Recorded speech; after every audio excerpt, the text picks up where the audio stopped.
So the legal world has this whole font situation going on. For decades it was Times New Roman everywhere. This was the font that, for me, was the standard for every paper I wrote since elementary school.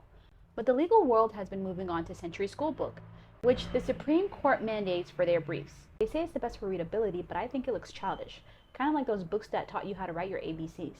But I think there's a better option that's been sitting there the whole time. Garamond. First off, Garamond looks better. It comes out of the Renaissance, so it has this elegant quality that doesn't feel dated and makes documents look serious. I can attest to that because in my line of work, when I would send out letters to people, they would tell me they thought they were getting a lawsuit. But I think the coolest thing about Garamond is that it could save you a lot of money.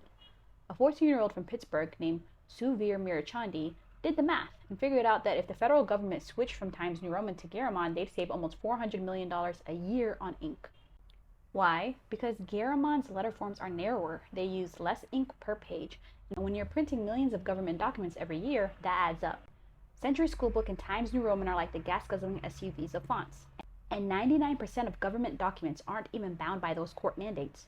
They could switch tomorrow. I think it's time to be smarter about design and pick what's prettier, actually sustainable, and cost-effective.